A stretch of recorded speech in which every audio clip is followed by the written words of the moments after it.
Welcome to EconTalk, part of the Library of Economics and Liberty. I'm your host, Russ Roberts of Stanford University's Hoover Institution. Our website is econtalk.org, where you can subscribe, comment on this podcast, and find links and other information related to today's conversation. You'll also find our archives where you can listen to every episode we've ever done going back to 2006. Our email address is mail@econtalk.org. We'd love to hear from you. Today is November 3rd, 2016, and my guest is Thomas Leonard. Tim Leonard is an historian of economics, specializing in the American Gilded Age and Progressive era, and a research scholar in the Council of the Humanities at Princeton University, where he's also a lecturer in the Department of Economics. Today we're talking about his recent book, Illiberal Reformers, Race, Eugenics, and American Economics in the Progressive Era. Tim, welcome to EconTalk. Thanks, Russ. It's great to be with you. Your book is fascinating, a little bit alarming, way too educational. I learned a little bit too much about the roots of economist attitudes at the early part of the 20th century and the late part of the 19th. But let's start with the progressive era itself. How would you define the progressive movement and the progressive era? Well, one way to think about it, Russ, is as a rather motley set of political and social reform movements that are responding to profoundly changed conditions, economic conditions and social conditions at the end of the 19th century, particularly the 1890s. The 1890s were kind of, it's hard to recall in historical retrospect, but a profoundly depressing and difficult era. There was a Great Depression, the worst depression in U.S. history, with the exception of the Great Depression in the 30s. There was a double dip depression, triggered, as is so often the case, by a financial crisis.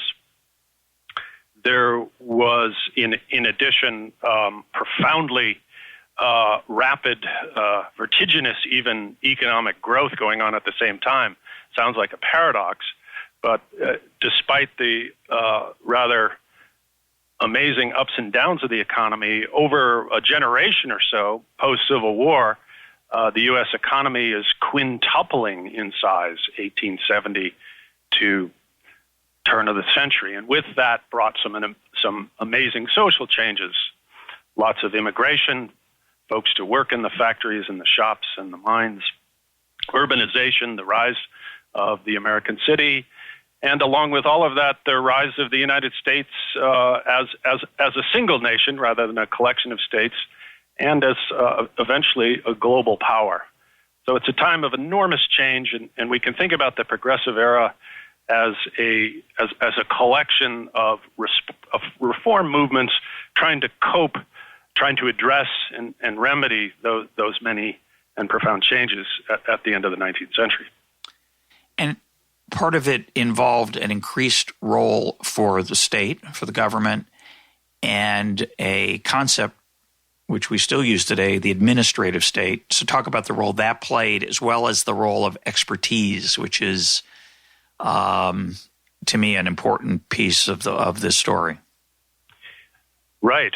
Well, everybody knows, at least everyone who has read their high school version of American history, that the progressive period, and here we can say roughly the first couple decades of the 20th century, or if you want to be more precise, sort of maybe through the end of the First World War, 1918, it is a moment when the state, and particularly the federal government, importantly the federal government, not exclusively, but for the first time the federal government, takes a much larger role in economic life, especially.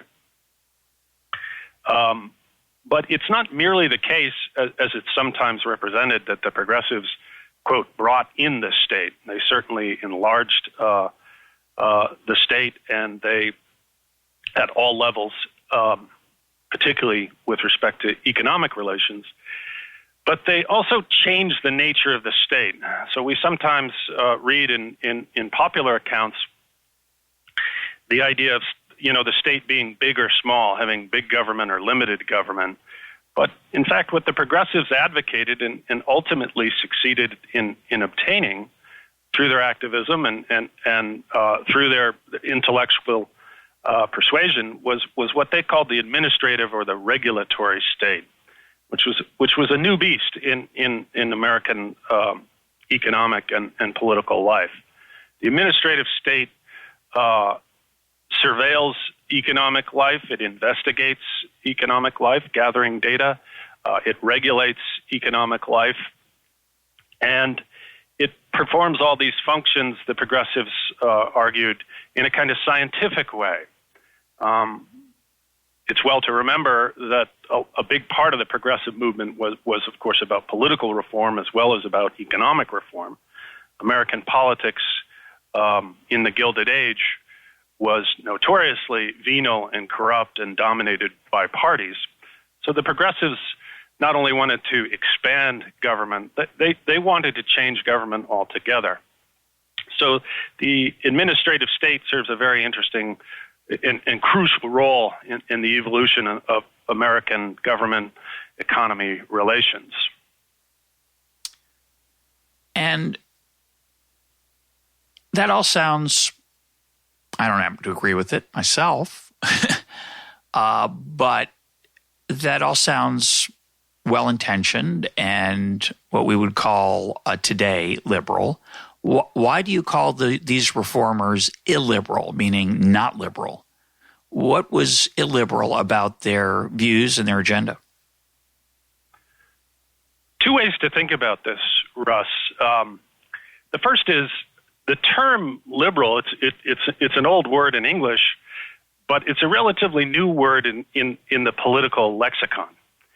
So after the American Civil War, say in the 1870s, if you described a person as a liberal, what that meant is the person would be committed to individual freedom and to those institutions that were thought necessary for maintaining individual rights against the state. So, for example, a relatively free market economy and laws that protect individual rights against the state. Today, we use the term classical liberal to describe that view because the progressives gave the term, at least in the United States, an entirely different meaning. The progressives viewed this 19th century classical liberalism as inefficient, as wasteful, as corrupt. And so they certainly were reformers, but they weren't liberals. And in fact, what they were trying to do was to dismantle 19th century classical liberalism in the name of health, welfare, and mores. They basically saw individual liberties, which in the American context are sort of very expressly and famously enshrined in the Constitutional Bill of Rights. They saw those liberties as basically archaic impediments to their reform project of making the United States healthier and improving welfare and morals too. So that's the first sense in which they're illiberal, is that there's not a lot of respect for individual rights, particularly in the economic context.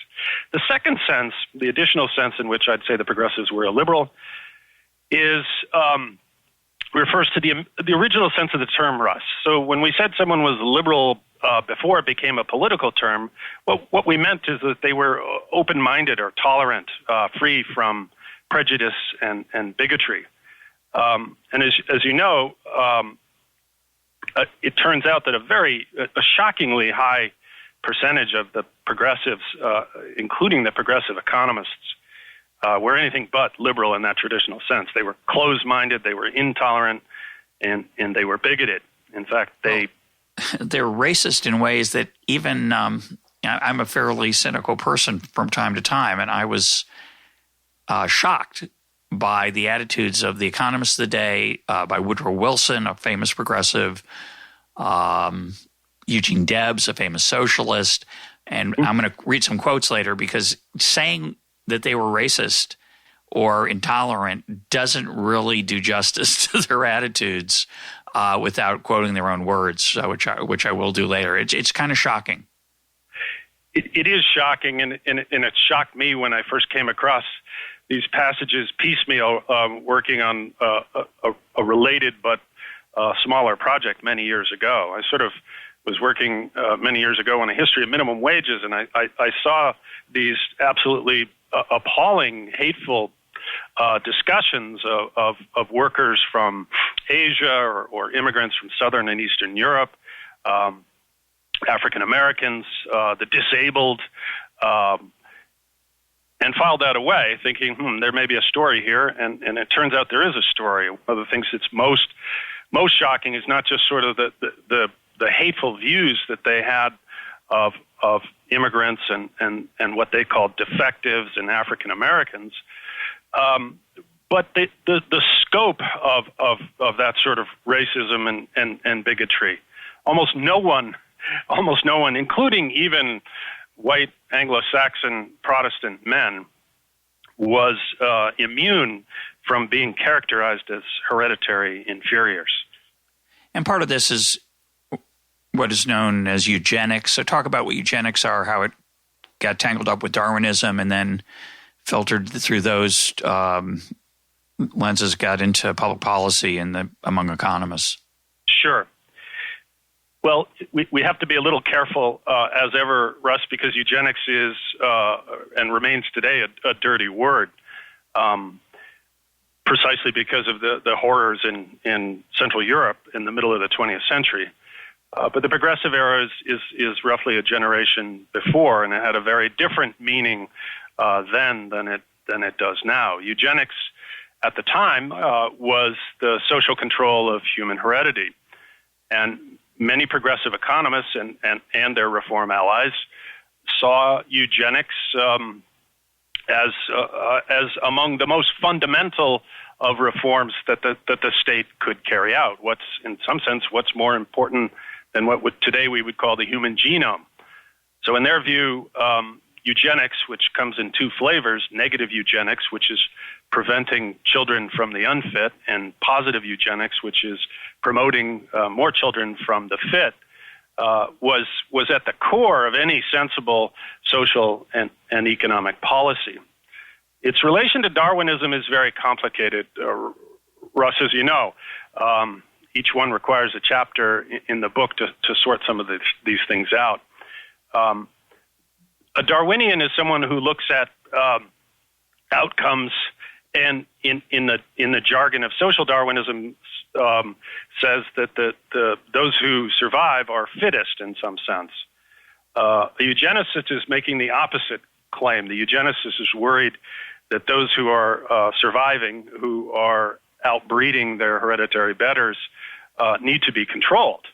So in some sense, though, they both are species, if you like, of evolutionary thought applied to social and economic problems. Eugenics starts with a very different premise, which is the fittest are not surviving.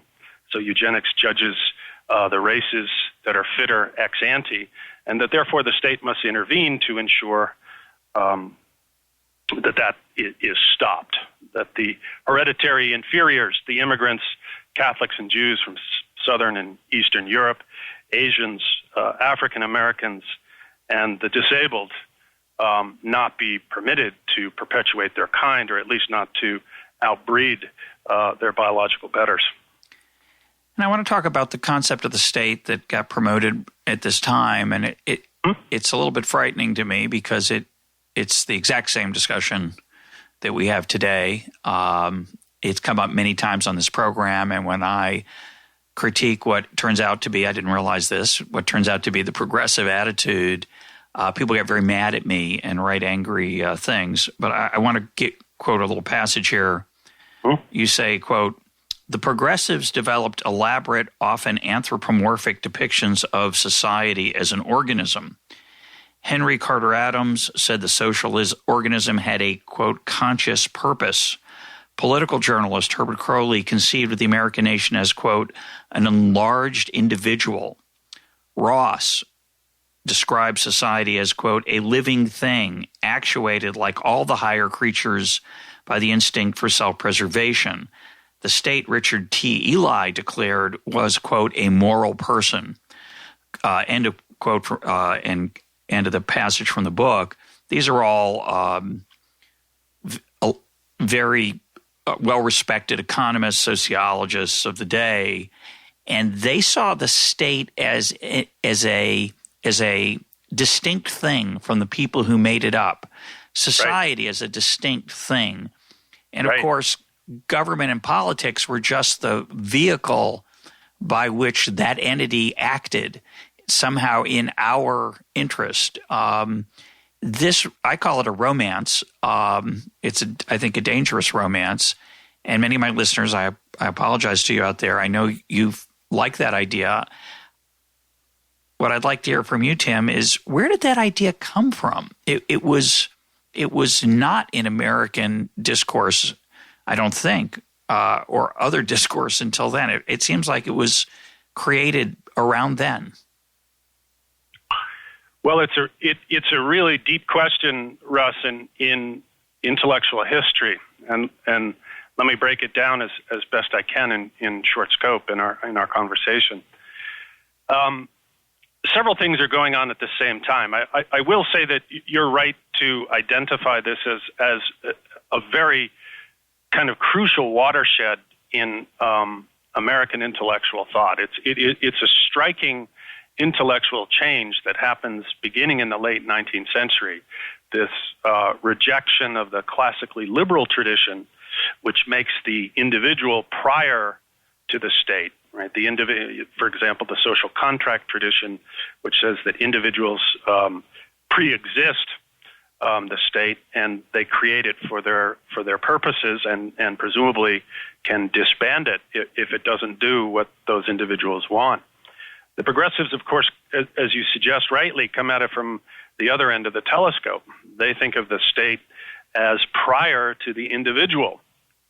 And they do use it, as you said in the quote, a very biological and sometimes anthropomorphic characterization of the state.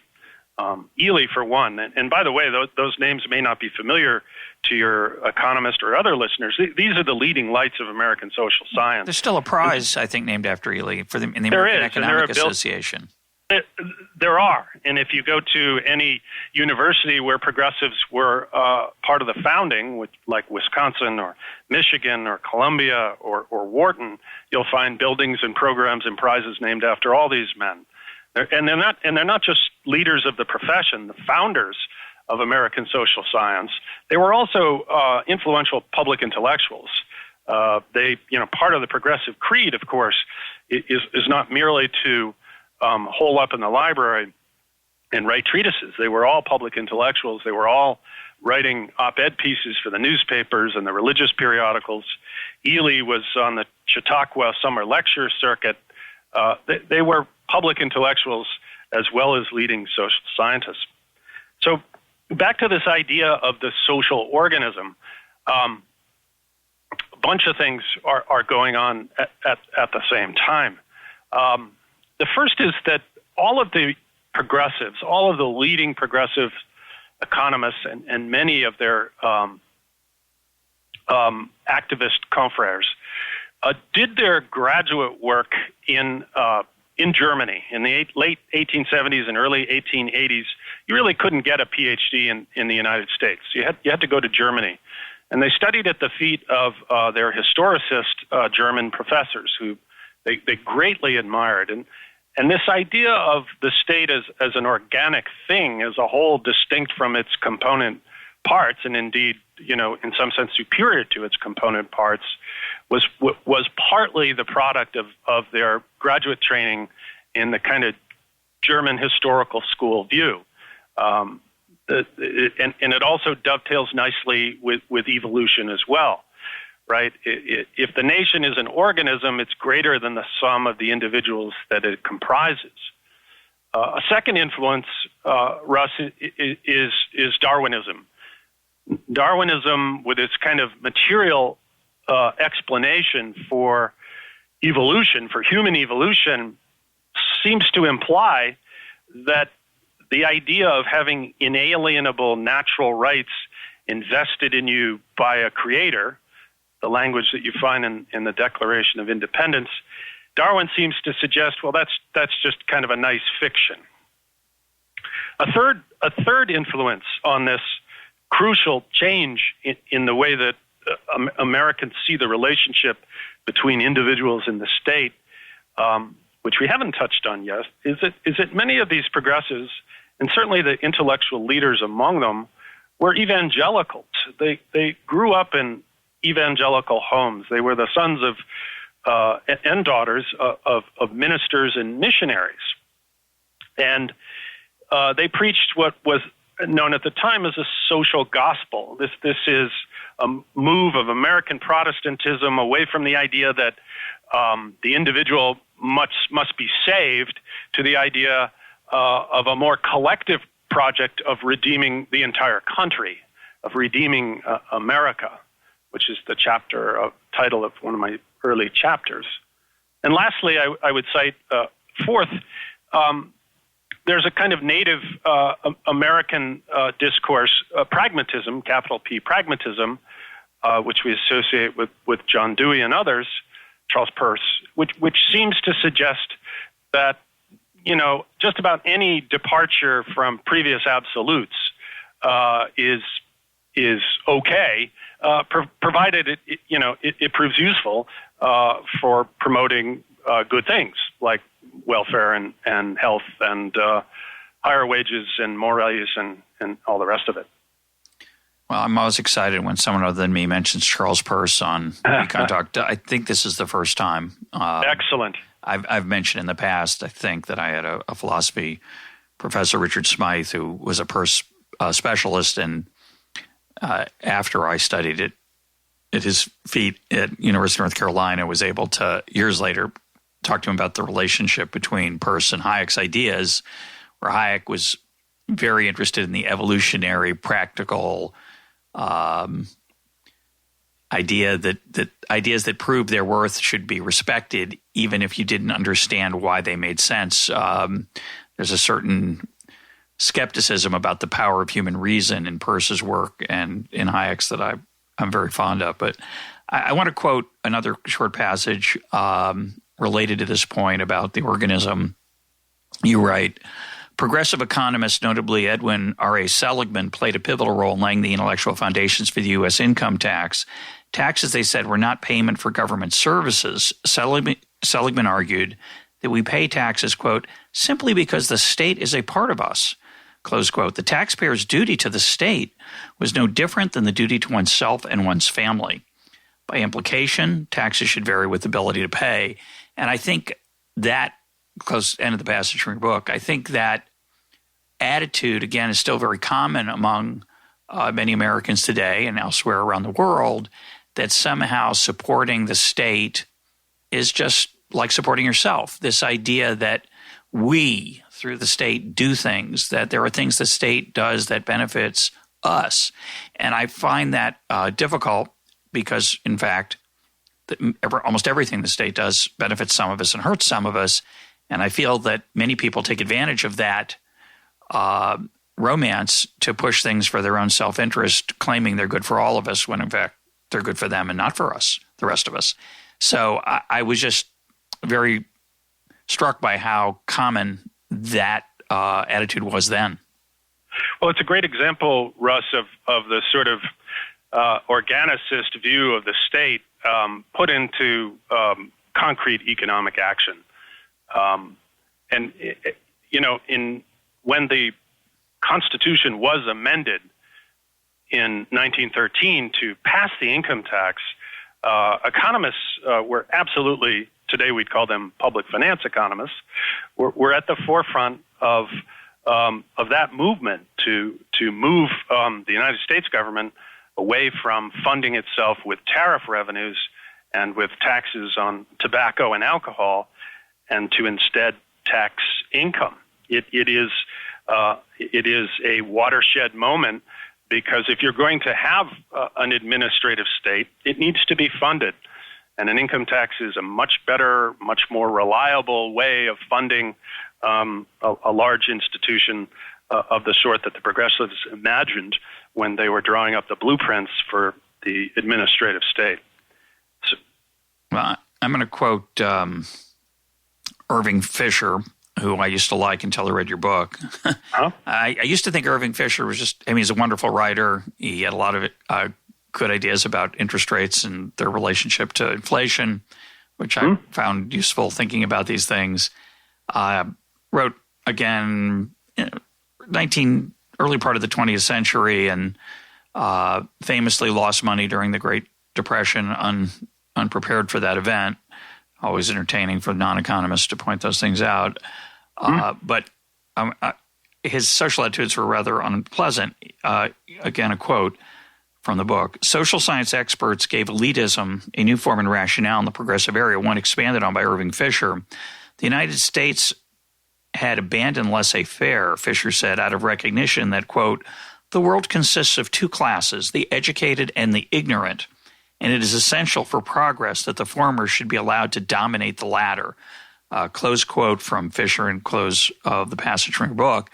And that there are many other things Fisher said that were worse than that, but I wanted to use that example.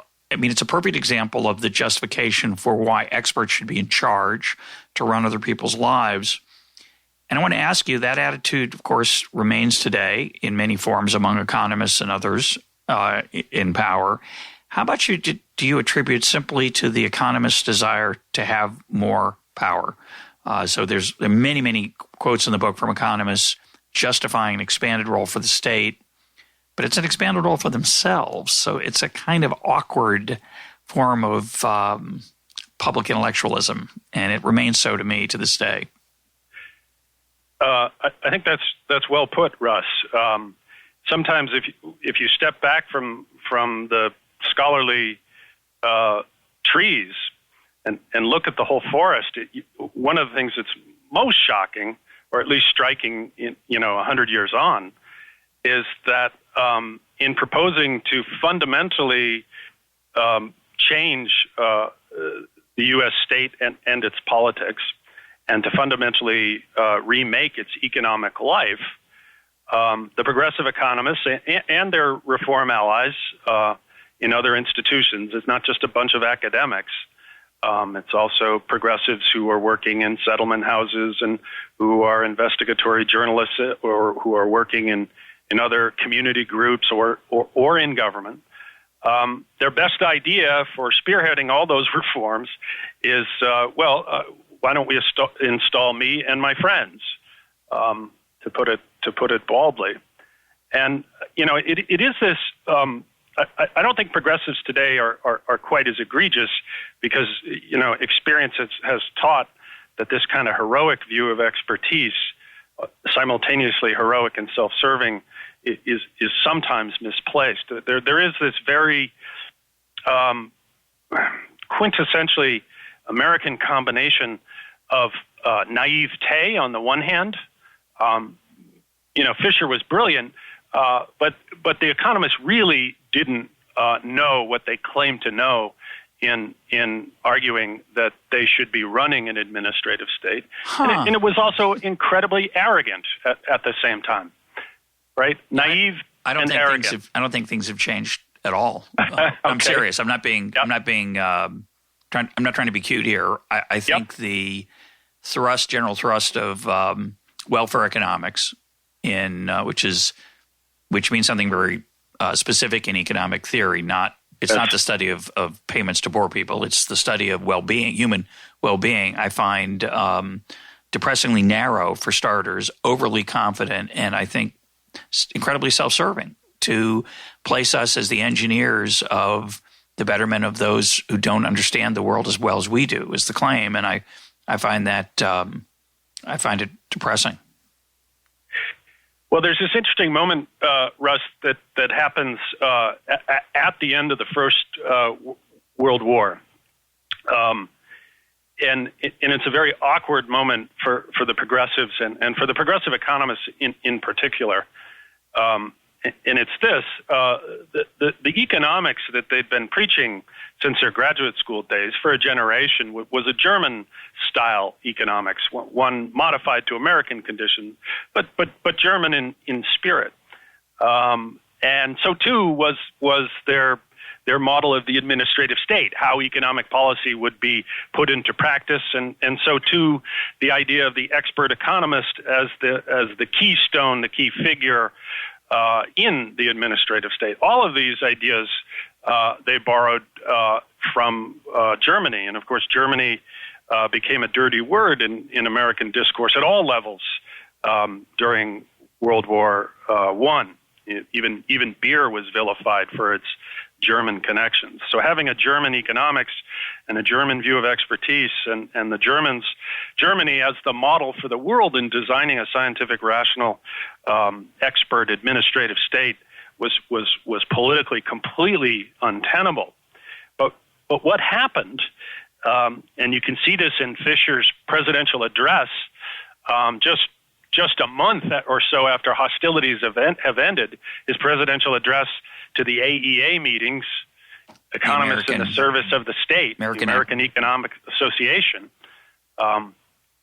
he says, yes, we were wrong about Germany, but we're not wrong about the administrative state. We're not wrong about the necessity of having the experts in charge.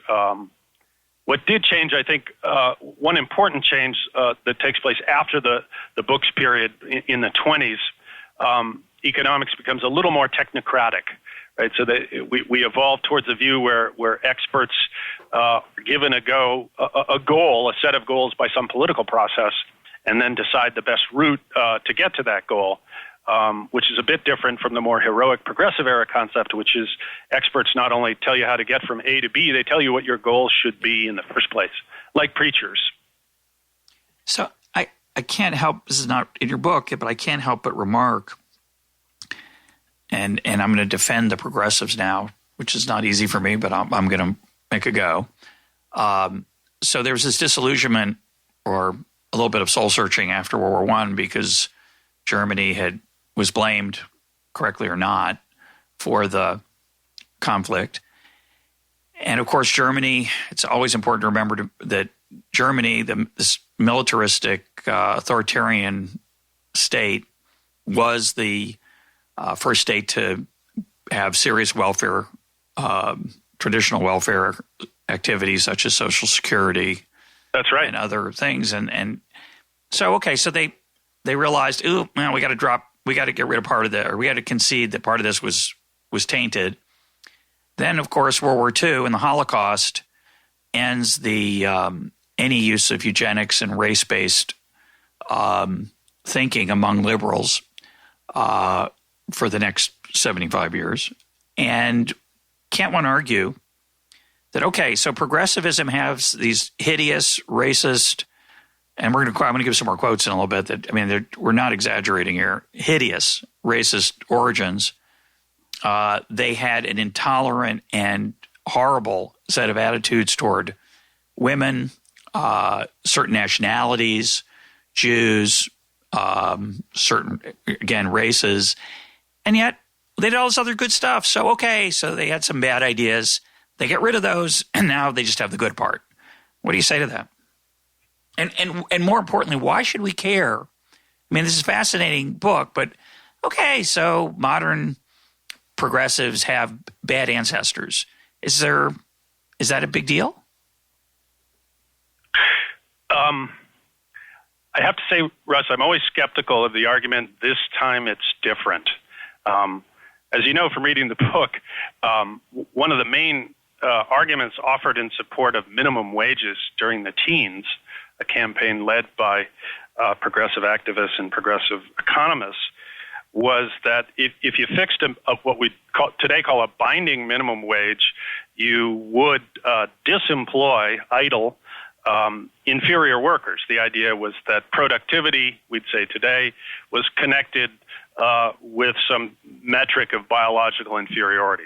So if you set a minimum wage high enough, you'd make sure that the Jews and Catholics and Orthodox Christians from Southern and Eastern Europe were kept out, that the Asians, who were vilified as coolies, were kept out, and that those parasites already in the labor force who couldn't be productive enough to justify a properly set minimum would be idled and could be dealt with appropriately. So that's an example of the way that progressives harnessed eugenic thinking in defense of something, as anodyne as a minimum wage. The idea it was not merely raising wages, but it was also performing this incredibly important and valuable eugenic social service. But now it's not. Now no one puts forward a minimum wage now as a racist. They're just trying to help poor people. Well, I think that's certainly how the rhetoric goes. There's two parts to this. If we were giving the textbook version, Russ, we'd talk about the scientific or positive claims and then the normative claims. What's interesting in retrospect is that the original progressives, unlike their namesakes today, saw potential job loss as a feature, not as a bug, right? Whereas today it's the other way around. Folks who are honest about, say, a $15 minimum will acknowledge that at least at that level, we start to lose jobs and or hours. And the irony, of course, is that we see this, if we see it correctly today, as a cost of minimum wage set too high rather than a benefit, which was how the original progressives saw it. And I must say, I'm very sympathetic to your position, at least as you sketched it. We can't.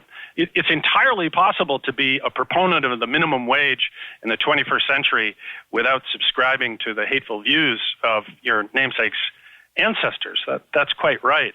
But I think what we need to do, though, is to step back from the sensational aspects of eugenics and racism and look at the very idea of an administrative state and expertise in the first place.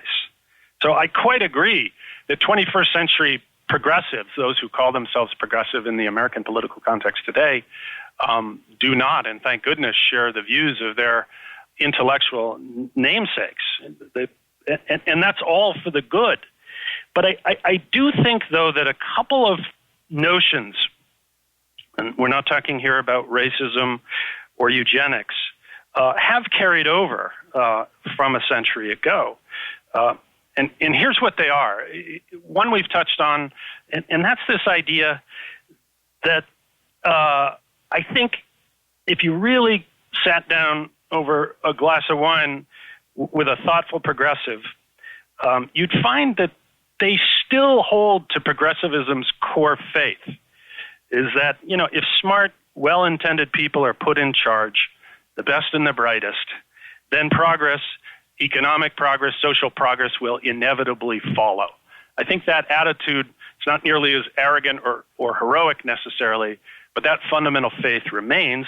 And the second thing I think that remains, connecting 21st century progressives to their namesakes of a century ago, is this idea that free markets are intrinsically, not in practice, but in their very design, their nature, unjust and wasteful. And that means that free markets require, goes the argument, the visible hand of a vigorous activist state that's empowered to investigate and regulate. Yeah, no, I think you're right. I don't think nowhere in the book do you claim that there's something wrong with being in favor of the minimum wage today because it has racist roots or whatever. That's not the theme of your book at all. But I think you're exactly right that what has remained, which sounds benign, I find dangerous, which is this idea that certain people know better about how to live or how other people should live. We certainly see that in the behavioral economics sphere to some extent, and we see it elsewhere. I want to come back. I want to come back to the minimum wage. We're talking about that in some length, and not just the minimum wage, but the whole idea of the labor force and how policy should be toward it. But don't want to miss the chance to discuss Woodrow Wilson for a minute, and then we'll use him as our segue to the minimum wage. Woodrow Wilson. I thought the U.S. intervention in World War I was a terrible mistake, but and certainly the Versailles Treaty, which Wilson championed and influenced, it appears, was also a terrible mistake. But my perception of Wilson was He had been a professor at Princeton, and he was an idealist. That's my view of him until I read your book, which is, the road to hell is paved with good intentions. He meant well. He tried to do well in entering World War I. He tried to do well in emphasizing self-determination and the Versailles Treaties, different components. But I got a different perspective on him after reading your book, and here's a quote from the book. Professor Woodrow Wilson, this is before he's president, was at Princeton, I assume. Professor Woodrow Wilson told his Atlantic Monthly readers that the freed slaves and their descendants were unprepared for freedom. The freedmen were, quote, unpracticed in liberty, unschooled in self-control, never sobered by the discipline of self-support, never established any habit of prudence, insolent and aggressive, sick of work, covetous of pleasure. End of quote from Wilson. You continue. Jim Crow was needed, Wilson said, because without it, Black Americans, quote, were a danger to themselves as well as to those whom they had once served, close quote. When President Wilson arrived in Washington, his administration resegregated the federal government, hounding from office large numbers of Black federal employees. It's fascinating to me that this aspect of Wilson, which is absolutely horrific, is not widely known. I don't think it is. Am I wrong? And why isn't it widely known if I'm right? Well, it's known among scholars, Russ, but I don't think it's widely known among the public. It is true. You may know that there was a controversy here I'm sitting in at Princeton University. There was a kerfuffle last year when some student activists occupied the president's office and made a set of demands for change. One of those was that Wilson's name be removed from the School of Public and International Affairs, right, which is where I'm sitting right now, and that his name also be removed from Wilson College, which is one of the residential colleges here, because he was a racist. And, Princeton's university, so it responded by convening a committee of scholars, and it solicited opinions from various scholars outside the university and made a decision. And the upshot is nothing is happening, though they are going to, perhaps as a token, take down a mural of Woodrow Wilson in Wilson College. But the name will remain. Maybe people think it's the sporting goods company, if they take down the mural. It may be so. He is, in fact, holding a baseball. Throwing out the opening day pitch. So I have to say, part of me was proud of those students in the sense that they had learned some of their history, and they knew that Wilson's past, his record on racism as a defender of Jim Crow. And Jim Crow in this context means effectively annulling the 13th, 14th, and 15th Amendments. He advocated that. But I would want to, I would have gone further. And that's what this passage is so important about, Russ. It's not merely the fact that Wilson was a racist. Lots of people had race prejudice at the time. That was widespread. I think what we want to draw, it's helpful. History helps us to draw a distinction between people who had arguably unpleasant views, and racism is certainly unpleasant, and those who acted upon those views in a way that harmed others. And third, those who acted upon those views using the coercive power of the state to harm others. Remember, Wilson is elected in 1912. Okay, this is 50 years later, after Appomattox, and the federal workforce is the beating economic heart of the black bourgeoisie in Washington, D.C. It's a source of pride. It's a source of income. It's a source of social standing. It's the only place in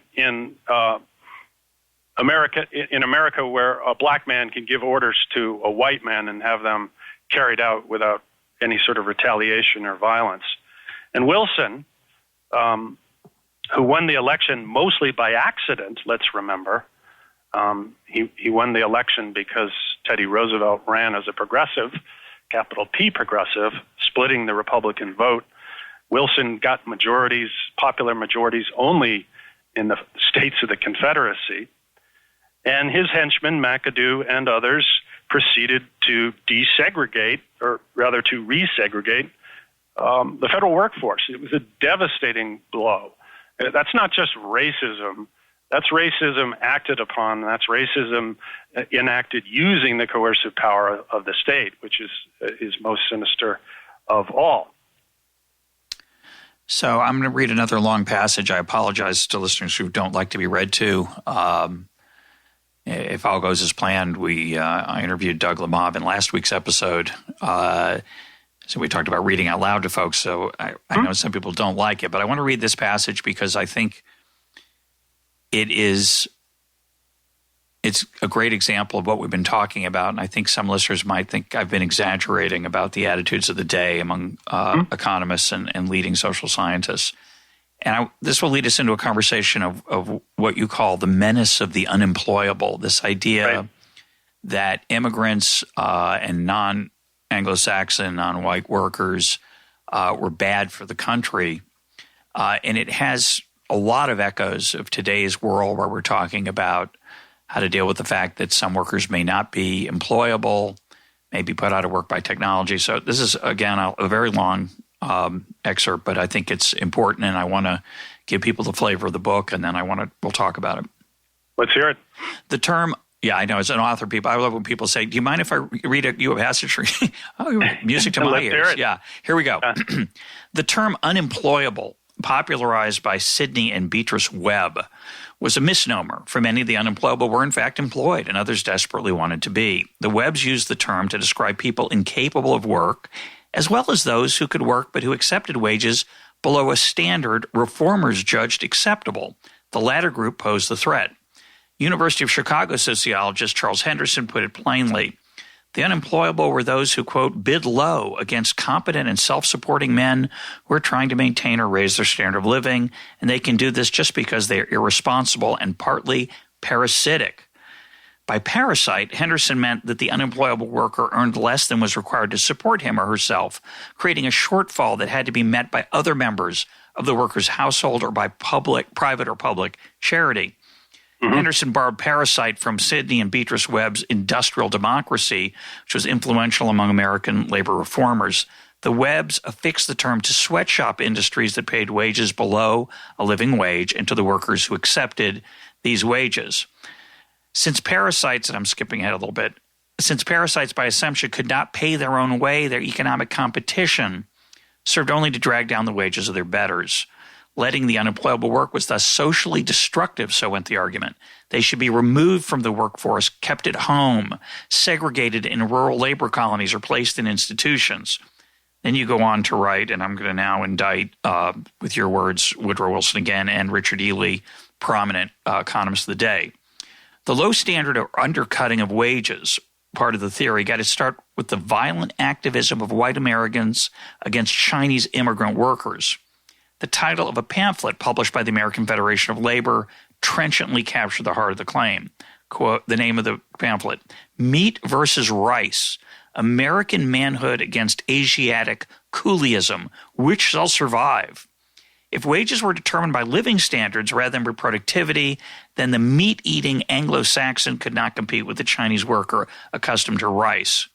Professor Woodrow Wilson, in his popular History of the American People, proffered the same theory of low-standard races undercutting American wages, adding a fillip of racism to cement the notion that race explained the low standards.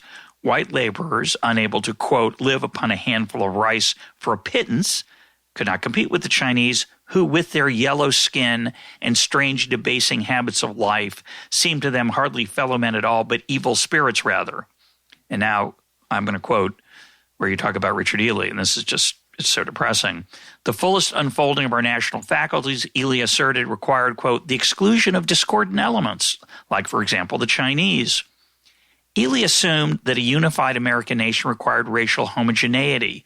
As for South Asians, Ely proposed that famine relief efforts in India should be suspended. Why not, Ely ventured, quote, let the famine continue for the sake of race improvement. And the quote goes on to talk about anti-Semitism from John Commons. Is it John Commons? Is that correct? John R. Commons, yeah. Yes. Who was John R. Commons? John R. Commons was the leading labor historian and economist of the day. There's a building named for him still at Wisconsin. He was a colleague of Richard T. Ely and Edward A. Ross's, founders of Wisconsin social science, and also key leaders in what's known as the Wisconsin idea, this sort of prototype of the administrative state, first built in Wisconsin. So this idea that certain races, nationalities, et cetera, would drag down the wages of Native Americans, native-born Americans, is tragically still in our discourse today. But in its day, in the progressive era, this idea that somehow a Chinese worker, because of his desire for rice, would be willing to work for a lower wage than a meat-eating Anglo-Saxon. I can't tell you how disturbing that idea is to me. And again, I'm not naive. Like you said, we understand that people of that era didn't have the same attitudes we have, but to use that as a justification for keeping them out of the workforce is it's so sad.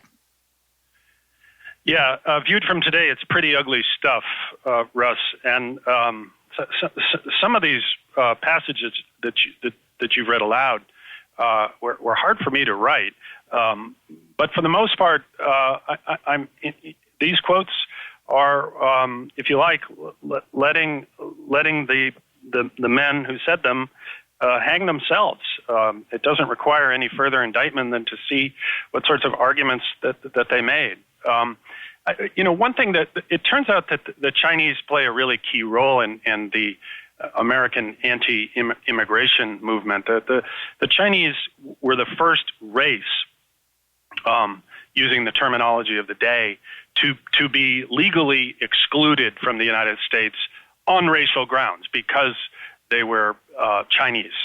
The Chinese Exclusion Act dates to 1882. And it follows a decade or more of white mob violence against Chinese immigrants and Chinese workers in California. And if you think about it, it's ugly, of course, but it's also a little bit odd because the Chinese worker who they're vilifying as coolies, that's a very important and particular usage. The Chinese worker is basically being accused of being hardworking, of being law-abiding, of being frugal and resourceful. And these are quintessentially American virtues, aren't they? At least, in the small R Republican tradition. So if you're going to try to demonize someone as a threat, as a hereditary threat, as a political threat, and of course as an economic threat to Anglo-Saxon American workers, you have to come up with something else. And so what they came up with, the progressives, activists, the economists, and some of the labor unions, was that they had this sort of supernatural ability to subsist on nothing, and that was in fact linked to their race. Today we might give it a cultural explanation, but at the time it was deemed a sort of an innate quality. And furthermore, that living standard, this ability to live at subsistence, was not only determined by race, but it also somehow led them to accept unusually substandard low wages. Of course, that doesn't follow at all if you think about it. Just because you live frugally doesn't mean that you're willing to accept low wages, right? If there's any competition in the market, you won't. It just means you're saving your money, so maybe you can bring some more of your family to safety, or maybe start a small business. Yeah. So the actual economics of it are a little bit puzzling, and we could talk about that if you want. but I don't want to get too far in the weeds. This is the moment where labor economics, which it was not yet called, that's anachronistic, still hadn't fully adopted marginal productivity theory as a theory of how wages are determined. It's sort of a mishmash. So there's still an idea that wages are partly determined by living standard, and if you can attach, if you say that living standard is a function of race or indeed of gender, then you're off to the races. And just to finish the thought, Russ, this model of demonizing the Chinese as under-living, that was sort of the term of the art, that's what made them a threat, was later adapted and applied to immigrants from Southern and Eastern Europe and the so-called defectives, people with physical and mental disabilities, and ultimately to women too, using the same sort of argument. It's just the parallel where people say that we need a minimum wage because people can't live on the wages they're earning. That phrase always strikes me as bizarre. I mean, everybody would like to earn more, and certainly many of us would like to see poorer people earn more. But the idea that they're not living somehow because they foolishly accepted these wages, and we should effectively stop this legal transaction, make it illegal by a minimum wage. And then when you ask people, well, what if there are going to be people who are put out of work? First they argue, well, they probably won't be. But if they are, well, that's why we need, say, a universal basic income or an expanded welfare state. And this steering of, there's no possibility of people climbing the ladder, no possibility of people getting work experience to improve themselves, no recognition of the importance of work for human well-being and a sense of pride and dignity. Again, I feel like a lot of what we hear today in the debate it's the same argument, just not quite as racist. That's right. I think that's exactly right. And I should say that this notion that these various inferior peoples, races and genders and disabled are wrongfully usurping the jobs that are rightly belong to white male Anglo-Saxon workers has a second component too. That's where the term race suicide comes from. The fear, this is where eugenics adds meat to the argument. It's not just it's unfair economic competition. The idea is that the American working man will not lower his standard to the coolie level and will instead have fewer children.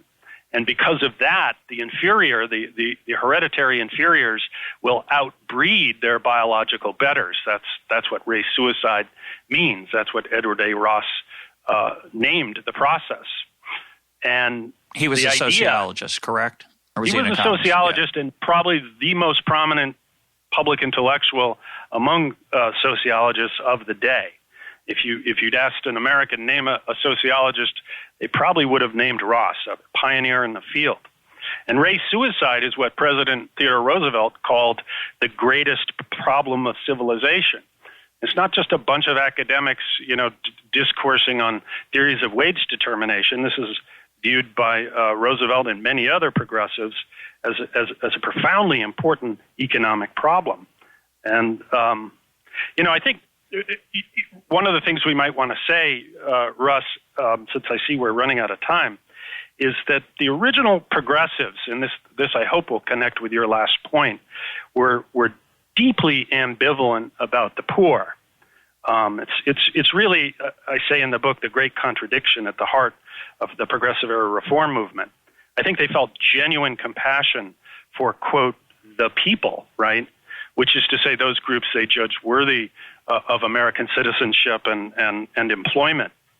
And they were offered the helping hand, the deserving poor of state uplift. But simultaneously, they scorned millions of ordinary people who happened to be disabled or belonging to a, quote, inferior race or female, and they were offered the closed hand of exclusion. And I think that's what connects to today's discourse. There's still, you kind of can't believe it, but if you haven't been living under a rock for the past few months, there is still a view at large that certain classes, indeed entire races, are not worthy of American citizenship, much less employment. Well, I'm glad you mentioned that, because I want to make it clear that although I've been critical of progressives' views towards, say, minimum wage or other issues, it's now the case that the right in America has taken up a big chunk of the kind of progressive arguments we're making, and making the same kind of arguments, just not from the left, from the right, about the need to keep America pure, an implicit form of eugenic thinking without the worst pieces of it, but not really that much different in its intellectual roots. That's quite right. The kind of right-wing populism you're hearing from the Trump campaign is just eerily similar to the arguments that were sketched in my book of a period 100 years ago. And when I set out to write this book, it never occurred to me that these sort of ugly sentiments would again become, an important part of our national political discourse. But here they are again. Yeah, the race suicide idea is really rampant among the American right today. This idea that America needs to be white or pure, or somehow our national destiny is going to be contaminated by immigrants of certain kinds because they're not capable of becoming part of a democracy, part of the workforce, whatever it is. And again, those attitudes are all over your book, which were common in the 1880s, 1890s, 1910 about immigrants, whether they were from Eastern Europe as Jews, Chinese, Italians, Irish. It's just or African Americans. It's just very depressing. Go ahead. And I would also say, Russ, something we really want to avoid doing in retrospect, looking backward a century, is we want to make sure we don't make the tempting mistake of condemning all this eugenics and race science as pseudoscience. That would be our view of it today, but at the time it was nothing of the sort. It was the best science of the day. And progressivism is nothing if not scientific in the way it conceives of the relationship of the expert to the administrative state and the relationship of the administrative state to the economy. It's really hard to appreciate in retrospect, but these people were not cranks.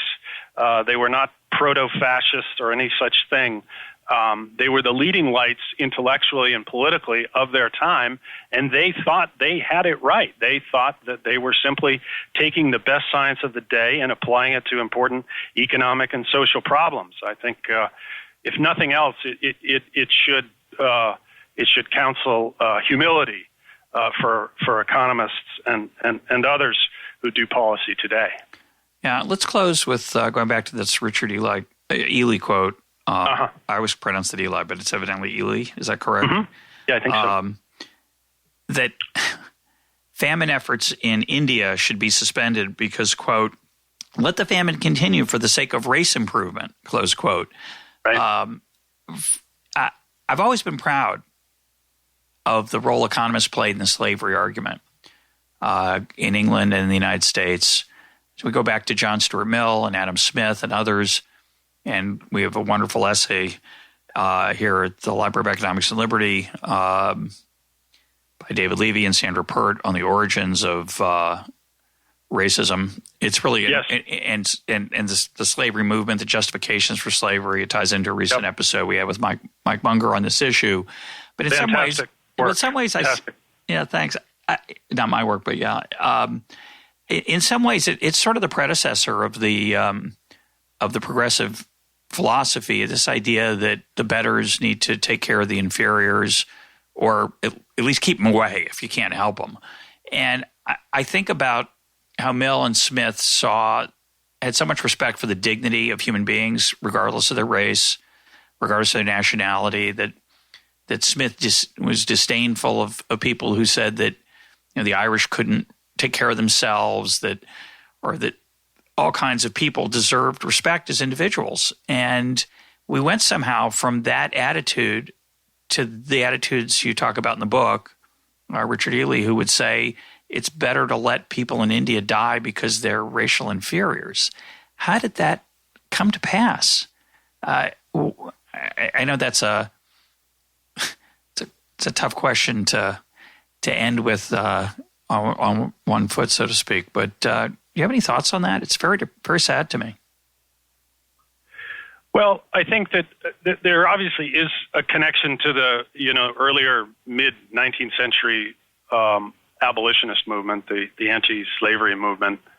And I guess one caution I would make is that I'm happy to claim Smith and Mill as economists, but the idea of an economist as a vocation, as a job, as a profession, is something that really only emerges in the late 19th, early 20th century.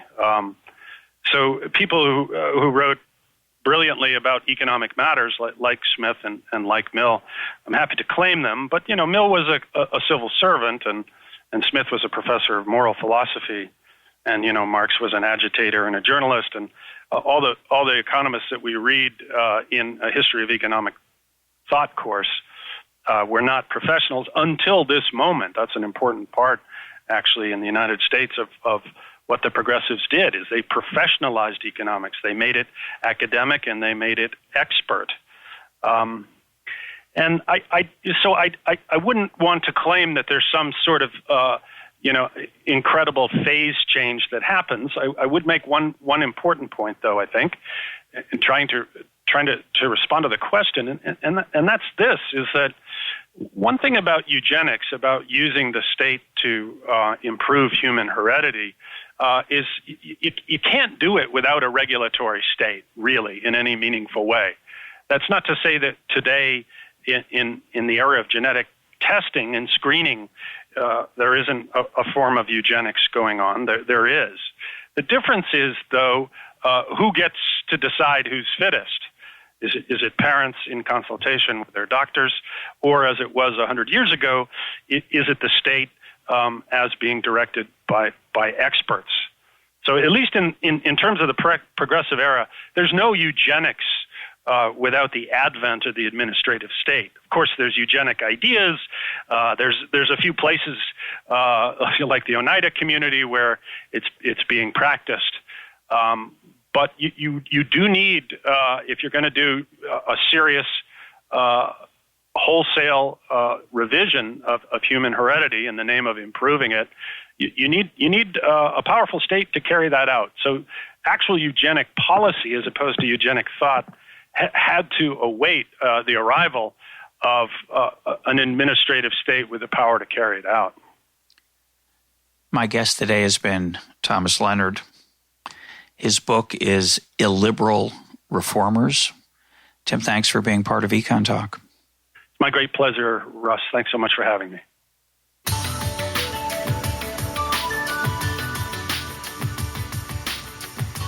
This is EconTalk, part of the Library of Economics and Liberty. For more EconTalk, go to econtalk.org, where you can also comment on today's podcast and find links and readings related to today's conversation. The sound engineer for EconTalk is Rich Goyette. I'm your host, Russ Roberts. Thanks for listening. Talk to you on Monday.